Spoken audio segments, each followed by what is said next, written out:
Hi friends ମୁଁ ସୁମିତ୍ରା ଆପଣଙ୍କୁ ସ୍ୱାଗତ କରୁଛି ଚାଇଲ୍ଡ ରାଇଟ୍ସର ସେକେଣ୍ଡ ଭିଡ଼ିଓକୁ। ପୂର୍ବରୁ ଆମେ ଚାଇଲ୍ଡ ରାଇଟ୍ସ ବିଷୟରେ ଅଲରେଡ଼ି ଡିସ୍କସନ୍ କରିଛନ୍ତି। ତ ଏଇସବୁ ଭିଡ଼ିଓରେ ଆଜି ଆମେ ଡିସ୍କସନ୍ କରିବା ଯେ ପିଲାମାନଙ୍କ ସହିତ ହେଉଥିବା ଯେଉଁ ଆମର ହାର୍ମଫୁଲ୍ ପ୍ରାକ୍ଟିସ୍ ଅଛି ଯେଉଁଟାକି ପିଲାଙ୍କୁ କିପରି ଆଫେକ୍ଟ କରୁଛି, ଆମେ ସେଇ ବିଷୟରେ ଆଜି ଡିସ୍କସନ୍ କରିବା। ତ ତା ପୂର୍ବରୁ ଆଗେ ଆମେ ଜାଣିବା ଯେ ଚାଇଲ୍ଡ କିଏ। ଯଦି ଆମେ ଫାଷ୍ଟ ବୁଝିବା ଦରକାର ଯେ ଆମେ ଚାଇଲ୍ଡ କହିଲେ କୋଉ ବୟସରୁ କୋଉ ବୟସ ପିଲାଙ୍କୁ ଆମେ ନେଉଛନ୍ତି। ତ ଆଜ୍ ପର୍ ଦ ଲ ଯଦି ଆମେ ଦେଖିବା, ଚାଇଲ୍ଡ କହିଲେ ଯେ ଆମର ଯେଉଁମାନେ କି 18 ବର୍ଷରୁ କମ୍ ଅଛନ୍ତି, ଆମେ ସେଇମାନଙ୍କୁ ଚାଇଲ୍ଡ ବୋଲି ଗଣନା କରୁଛନ୍ତି, ଯେଉଁଟାକି ଆମର UNCRC, CPRC ଆଣ୍ଡ ଆକ୍ଟ 2005 ଅନୁସାରେ ଆଇନ ଅନୁସାରେ ସ୍ଥିର କରାଯାଇଛି ଯେ 18 ବର୍ଷରୁ କମ୍ ଥିବା ପିଲାଙ୍କୁ ଆମେ ଚାଇଲ୍ଡ ବୋଲି ଗଣନା କରିବା। ତ ପିଲାମାନଙ୍କ ଉପରେ ଏତେ ଡିସ୍କସନ୍ କାହିଁକି ଆମେ ପିଲାମାନଙ୍କ ଉପରେ ଚିନ୍ତା କରିବା ଦରକାର? ତ ପ୍ରଥମ କଥା ହେଲା, ଗୋଟେ ପିଲା ମଧ୍ୟ ଗୋଟେ ସିଟିଜେନ୍ ବା ଗୋଟେ ଇଣ୍ଡିଭିଜୁଆଲ୍। ଆଉ ତାପରେ ଆମେ କାହିଁକି ଆଲୋଚନା କରିବା ଦରକାର? କାରଣ ପିଲାଟି ଛୋଟ ବେଳୁ କାହା ନା କାହା ଉପରେ ସେ ଡିପେଣ୍ଡେଣ୍ଟ। ସେ ଫ୍ୟାମିଲି ଉପରେ ଡିପେଣ୍ଡ, ସେ ନେବର ଉପରେ ଡିପେଣ୍ଡ, ସେ ସ୍କୁଲରେ ଟିଚର ଉପରେ ଡିପେଣ୍ଡେଣ୍ଟ। ତ ପର୍ଟିକୁଲାରି ଯେହେତୁ ସେମାନଙ୍କର ନିଜସ୍ୱ ଅଧିକାର ଉପରେ ସେମାନଙ୍କୁ କାହା ଉପରେ ଡିପେଣ୍ଡ କରିବାକୁ ପଡ଼େ, ତ ସେହି କାରଣରୁ ପ୍ରାୟ ପିଲା ବହୁ ଭଲନେରେବଲ୍, ଆବ୍ୟୁଜ୍ ଆଉ ଏକ୍ସପ୍ଲଏଟ୍ ମଧ୍ୟ ହୋଇଥାନ୍ତି। ତ ସେଥିପାଇଁ ଆମକୁ ପିଲାମାନଙ୍କ ଉପରେ ଡିପଲି ଚିନ୍ତା କରିବାକୁ ପଡ଼ିବ। ଆଉ ସବୁଠୁ ଇମ୍ପୋର୍ଟାଣ୍ଟ କଥା ଯଦି ଆମେ ଦେଖିବା, ପିଲାମାନଙ୍କ କଥା ଆମେ କେହି ବି ଶୁଣନ୍ତିନି, ନା ଘରେ ନା ବାହାରେ, ଆଉ ନା ସେମାନଙ୍କର କୌଣସି ଅଧିକାର ଥାଏ। ଯଦି ଆପଣ ପର୍ଟିକୁଲାର ଦେଖିବେ, ଯେହେତୁ ସେମାନେ ମାନଙ୍କର ଭୋଟ ଦେବାର ଅଧିକାର ନଥାଏ, ତ ସେମାନେ ପଲିଟିକାଲ ପ୍ରୋସେସରେ ନଥାନ୍ତି। ଆଉ ଯେହେତୁ ସେମାନେ ଛୋଟ ଥାନ୍ତି, ତ ଆମେ ସେମାନଙ୍କୁ କେବେ ଇମ୍ପୋର୍ଟାନ୍ସ ଦିଅନ୍ତି ନାହିଁ। ତ ଏଇଭଳି ଆମ ସୋସାଇଟିରେ ବହୁତ ସାରା ଆକ୍ଟିଭିଟି ହୁଏ ଯୋଉଟାକି ପିଲାମାନଙ୍କ ଉପରେ ଘୋର ନେଗେଟିଭ ଇମ୍ପାକ୍ଟ ପକେଇଥାଏ। ତ ହେଲ୍ଦି ଡେଭଲପମେଣ୍ଟ କଥା ଯଦି ଆମେ କହିବା, ପିଲାମାନଙ୍କର କାହିଁକି କହିବା ଉଚିତ ନା, ଆମେ ଯଦି ଆମର ଫ୍ୟୁଚରକୁ ଷ୍ଟ୍ରଙ୍ଗ କରିବାକୁ ଚାହୁଁଛନ୍ତି, ଯେ ଆମେ ଫ୍ୟୁଚରକୁ ବ୍ରାଇଟ୍ କରି ଦେଖିବାକୁ ଚାହୁଁଛନ୍ତି, ତ ଆମମାନଙ୍କୁ ପିଲାମାନଙ୍କର ହେଲ୍ଦି ଡେଭଲପମେଣ୍ଟ ବିଷୟରେ ଏବେଠୁ ଚିନ୍ତା କରିବାକୁ ପଡ଼ିବ। ନହେଲେ ଆର ଗୋଟେ କଷ୍ଟ, ବହୁତ ହାଇ କଷ୍ଟ ଆମକୁ ପେ କରିବାକୁ ପଡ଼ିବ। ତ ଏବେ ଜାଣିବା ପିଲାମାନଙ୍କ ସହିତ କ'ଣ କ'ଣ ହାର୍ମଫୁଲ୍ ପ୍ରାକ୍ଟିସ୍ ହେଇଥାଏ। ତ ଏଠି ଆମେ କହୁଛନ୍ତି ଯେ କିଛି ବି ଏଭଳି ଇନସିଡେଣ୍ଟ ଯୋଉଟାକି ସେଟା ଫିଜିକାଲ ହେଇଥାଇପାରେ, ଇମୋସନାଲ ହେଇଥାଇପାରେ, ସେକ୍ସୁଆଲ ହେଇଥାଇପାରେ, ବା ପିଲାମାନଙ୍କୁ ଯଦି ଆମେ କୌଣସି କାରଣରୁ ନେଗ୍ଲେକ୍ଟ କରୁଛନ୍ତି, ସେଇଟା ମଧ୍ୟ ଗୋଟେ ହାର୍ମଫୁଲ୍ ପ୍ରାକ୍ଟିସ୍ ହିସାବରେ କାଲକୁଲେଟ୍ କରାଯିବ। ତ ଏଇ ଯୋଉ ହାର୍ମଫୁଲ୍ ପ୍ରାକ୍ଟିସ୍ ପିଲାମାନଙ୍କ ସହିତ ଆମେ ହୁଏ, ତାର ପରିଣାମ ଏବେ ଆମ ସୋସାଇଟି ଉପରେ ପଡ଼ିଛି।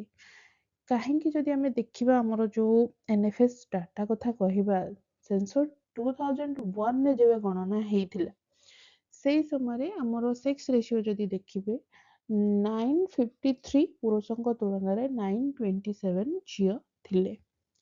କିନ୍ତୁ କରେଣ୍ଟଲି ସେଟା ପୁଣି 2011ରେ ଡିକ୍ଲାଇନ୍ ହେଲା, 941 କମ୍ପାରିଜନରେ 919 ରହିଗଲା, କମିଗଲା। ପୁଣି ଯଦି ଦେଖିବେ ଆପଣଙ୍କର NFS ର 4 ଯୋଉ ସର୍ଭେ ହେଲା, ସେଥିରେ 932 ପୁଅ ତୁଳନାରେ 919 ଝିଅ ରହିଲେ। ଆଉ କରେଣ୍ଟ NFS ଡାଟା କଥା ଯଦି ଆମେ ଦେଖିବା, ଏଇଟା ବହୁତ ଚିନ୍ତାର ବିଷୟ। କରେଣ୍ଟଲି 929 ପୁଅ ତୁଳନାରେ 894 ମାତ୍ର ଝିଅ ଅଛନ୍ତି। ତ ଚାଇଲ୍ଡ ମ୍ୟାରେଜ କରେଣ୍ଟଲି ଓଡ଼ିଶାର ଗୋଟେ ବଡ଼ ଇସ୍ୟୁ। ଆଉ 20.5% ଓମେନ୍ ଙ୍କର ବାହାଘର ହେଇଯାଇଥାଏ, ଯୋଉମାନେ କି ବିଲୋ 18ରେ ବାହା ହେଇଯାଇଥାନ୍ତି। ଆଉ ଏଇଟା NFS ଡାଟା 5 ଅନୁସାରେ କୁହାଯାଉଛି। ଆଉ ଏଇଥିରେ ମୟୂରଭଞ୍ଜ, କନ୍ଧମାଳ ଡିଷ୍ଟ୍ରିକ୍ଟ ପରସେଣ୍ଟେଜ ଦେଖିବା ଯଦି ବହୁତ ହାଇ। ଆଉ ଇଭିନ୍ କି ଆପଣଙ୍କର ନବରଙ୍ଗପୁର, ଗଞ୍ଜାମ, ଏଇସବୁ ଡିଷ୍ଟ୍ରିକ୍ଟ ଗୁଡ଼ିକରେ चाइल्ड मैरेज रो मात्रा बहुत अधिक। चाइल्ड मैरेज जेमती हमर गोटे इश्यू ओडिसा रो एबे malnutrition, child labour, school drop out मध्य पिलामानंक पई बहुत बड़ समस्या। बहुत सारा पिला मालनरेस्ट ହେଇକି ତାଙ୍କର ଡେଭଲପମେଣ୍ଟ ହେଇପାରୁନି। ଆପଣ ଯଦି ଦେଖିବେ 43,321 ପିଲା ଏବେ ଚାଇଲ୍ଡ ଲେବର ଭାବରେ କାମ କରୁଛନ୍ତି କୋଉଠି ନା କୋଉଠି ଇଟା ଭାଟି ଆପଣଙ୍କର ଇଣ୍ଡଷ୍ଟ୍ରିଜ ଡୋମେଷ୍ଟିକ ୱାର୍କରେ ସେମାନେ ଇନଭଲ୍ଭ ଅଛନ୍ତି।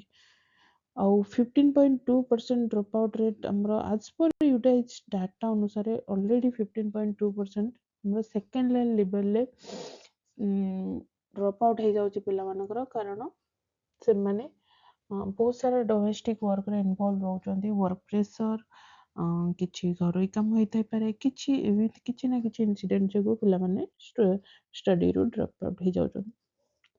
Child trafficking also a major issue, cyber crime and physical sexual violence।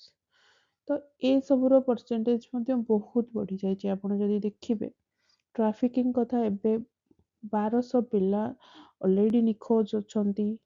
ଏଇଟା ଆମର ଡେଟା ହେଲା 2019 ରୁ 23 ଭିତରେ। ଆଉ ମେଜରଲି ଯଦି ଦେଖିବା ଆମର ବଲାଙ୍ଗୀର ଆଉ ଗଞ୍ଜାମରୁ ହିଁ ବହୁତ ସାରା ପିଲା ଟ୍ରାଫିକିଂରେ ମିସିଂ ଅଛନ୍ତି। ସାଇବର କ୍ରାଇମ୍ କଥା ଯଦି କହିବା 500+ କେସେସ୍ 20 ରୁ 23 ଭିତରେ, ଯୋଉଥିରେ କି ଅନଲାଇନ୍ ଗେମିଂ ହଉ କିଛି, ଆଉ ଏଇଥିରେ ମେଜରଲି ଆମର ଯୋଉ ମେଜର ସିଟି ଅଛି ଭୁବନେଶ୍ୱର ଆଉ କଟକ ହଉଛି ଏଇଟାର hotspot area. Physical sexual violence କଥା ଯଦି ଆମେ ଦେଖିବା 1284 ପକ୍ସୋ କେସ୍ ଆମର 2022 ସୁଦ୍ଧା ହେଇଛି। ଆଉ ସେଥିରେ କେସ୍ ମଧ୍ୟ ଏବେ ଚାଲିଛି। ଆଉ ଏଇ କେସ୍ ଯଦି ଆମେ ଦେଖିବା ଏତିକି କେସ୍ ଆସୁଛି, ରେଜିଷ୍ଟର ହଉଛି, ୟା ଏମିତି ବହୁତ କେସ୍ ଅଛି ଯୋଉଟା କି ଏ ପର୍ଯ୍ୟନ୍ତ ମାନେ ରେଜିଷ୍ଟର ବି ହଉନି।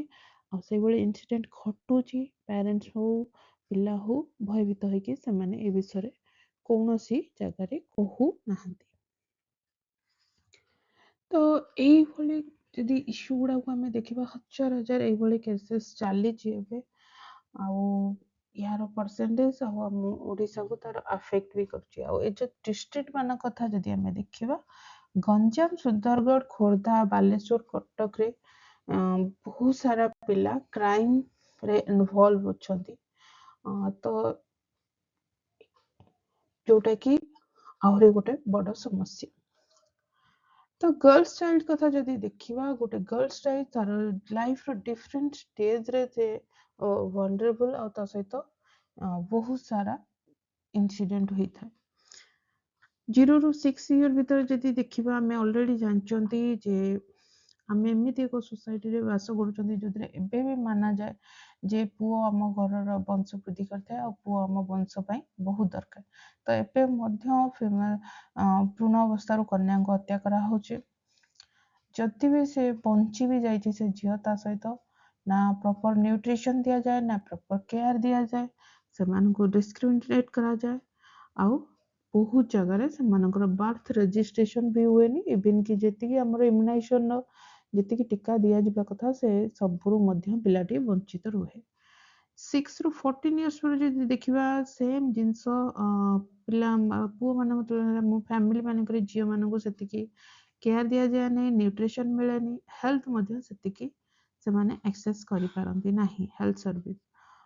ସ୍କୁଲରେ ଏନରୋଲମେଣ୍ଟ କମ୍ ଥାଏ, କାରଣ ସେମାନେ ମଧ୍ୟ ତାଙ୍କ ମା ମାନଙ୍କୁ କାମରେ ହେଲ୍ପ କରିବାରେ ଇନଭଲ୍ଭ ହୁଅନ୍ତି। ଏଇ କାରଣରୁ ସେମାନଙ୍କୁ ସ୍କୁଲରୁ ଡ୍ରପ୍ ଆଉଟ୍ ହେଇଯାଏ। ଯଦି ସ୍କୁଲ ଡିଷ୍ଟାନ୍ସରେ ହେଲା, ସେଥିରେ ମଧ୍ୟ ପିଲାଙ୍କୁ ଛାଡ଼ିବାକୁ ପ୍ୟାରେଣ୍ଟସ୍ ମାନେ ରାଜି ନଥାନ୍ତି। ଯଦି ଆମର ସାନିଟେସନ କଥା କହିବା, ଯଦି ଠିକ୍ ସାନିଟେସନ ନଥିବ, ସେଥିରେ ମଧ୍ୟ ପିଲାମାନଙ୍କୁ ସ୍କୁଲ ବନ୍ଦ କରିଯାଏ। vulnerability, trafficking, child labor, child marriage, abuse, exploitation, ଏ ସବୁ ଜିନିଷ ଗୋଟେ 6 ରୁ 14 ବର୍ଷ ପିଲାମାନଙ୍କୁ ଦେଇକି ଗତି କରିବାକୁ ପଡ଼ିଥାଏ। ଯଦି 14 ରୁ 18 ବର୍ଷ କଥା ଆମେ କହିବା, ଏଠି ଆମେ ସୋସିଆଲ ଡିସ୍କ୍ରିମିନେସନ ହୁଏ, ପିଲା ସ୍କୁଲରୁ ଡ୍ରପ୍ ଆଉଟ୍ ହୁଏ, ରେଷ୍ଟ୍ରିକ୍ସନ ତା ପାଇଁ ବହୁତ ବଢ଼ିଯାଏ, ଯେ ବାହାରକୁ ଯାଇପାରିବନି, କାହା ସହିତ କଥା ହେଇପାରିବନି, एई जगह मध्य बहुत पिला को trafficking, child labour, child marriage, abuse, exploitation करा जाय था।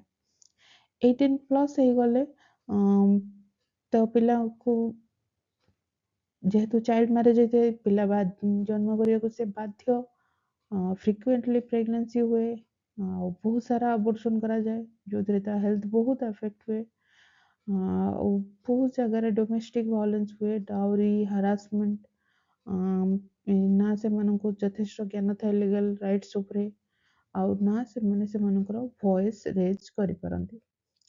तो लीगल पॉलिसी कथा जदि आमे कहिबा हमरो पॉलिसी फ्रेमवर्क कथा द कॉन्स्टिट्यूशनल प्रोविजन अनुसार आर्टिकल 21 कहूची जे right to free and compulsory education 6 ରୁ 14 वर्ष पिलांको कंपल्सरी फ्री एजुकेशन दिया जिवो। आर्टिकल 24 कहूची prohibition of child labour below 14 ରୁ कोनोसी पिलांको चाइल्ड लेबर हिसाब रे काम करा जिवो नाही। आर्टिकल 39 कहूची protection of children for exploitation जे प्रत्येक पिलांको हमें एक्सप्लॉयटेशन प्रोटेक्ट करबा दरकार। नेशनल लॉज हमर कोन अछि राइट टू एजुकेशन एक्ट 2009 जोथि कि फ्री एंड कंपल्सरी एजुकेशन कथा को होछि, जुवेनाइल जस्टिस केयर एक्ट 2015 जोथि कि protection of children in conflict with law जो माने किछि आउटर कॉमर्स बेले कोनोसी अनैतिक कार्य किसी इन्वॉल्व हो जाती तो से प्रोटेक्ट करने अच्छी। Protection of children from sexual offence act 2012 जो कि सेफगार्ड करिवो जे सेक्सुअल अब्यूज रो। Child labour prohibition and regulation amendment act 2016 जो कि स्ट्रिक्ट रेगुलेशन हो जाइए जोटा कि हमर चाइल्ड लेबर पे।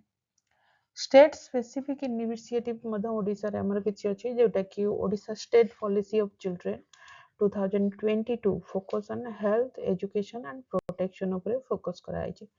Odisha right of public service act 2012 जोथरे कि timely deliver child related service on time जे कोनोसी चाइल्ड रिलेटेड सर्विस डिलीवर करा जिवो एथिरे कोनोसी डिले करा जिवो नाही।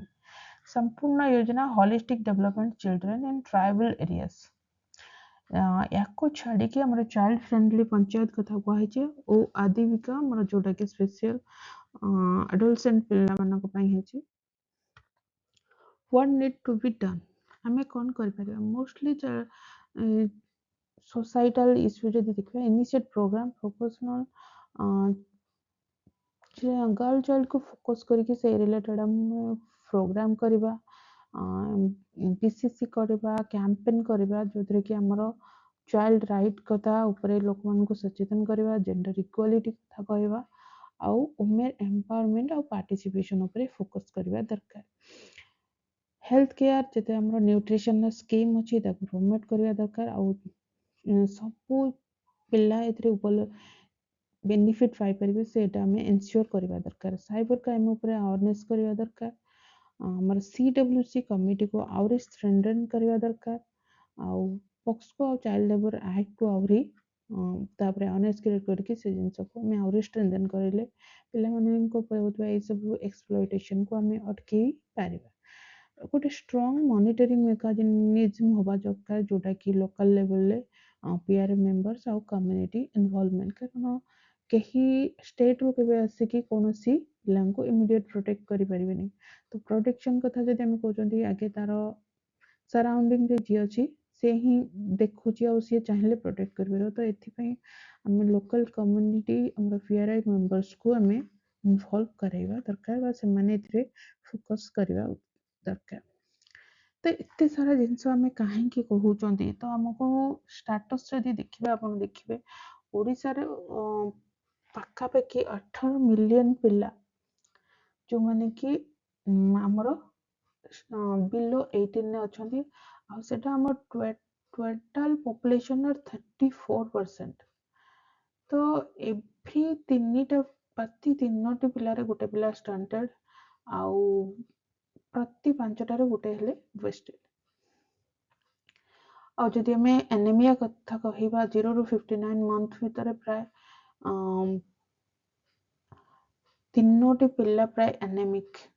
तो यही फली स्थिति बहुत गंभीर ଆଉ ଆମମାନଙ୍କୁ ଏ ବିଷୟରେ ଚିନ୍ତା କରିବା ଦରକାର। ଆଉ ଯଦି ଚାଇଲ୍ଡ ମ୍ୟାରେଜ କଥା ଆପଣ ଦେଖିବେ ବିଲୋ 18 ପ୍ରତି 5ଟି ଗୋଟେ ପିଲା ଚାଇଲ୍ଡ ମ୍ୟାରେଜ ହେଇଯାଇଥିବ। ତ ଏଇଭଳି ବହୁତ ସାରା ଜିନିଷ, ଏଇଟା ଗୋଟେ କ୍ରିଟିକାଲ ସିଚୁଏସନ। ଆଉ ଏହାର ଡାଟା ମୁଁ ଏଠି ପ୍ରୋଭାଇଡ କରିଛି। ତ ଏ ବିଷୟରେ ଆମକୁ ଏବେ ନିହାତି ଚିନ୍ତା କରିବା ଦରକାର। Thank you so much. ତ ଏ ରିଲେଟେଡ୍ ଆପଣଙ୍କୁ ଯଦି ଆହୁରି ଇନଫର୍ମେସନ୍ ଦରକାର, please like and comment, then ମୁଁ ଆହୁରି ମୋଟିଭେଟ୍ ହେବି ଆଉ ଆପଣଙ୍କୁ ଏ ବିଷୟରେ ବହୁତ ସାରା ଇନଫର୍ମେସନ୍ ସେୟାର କରିପାରିବି।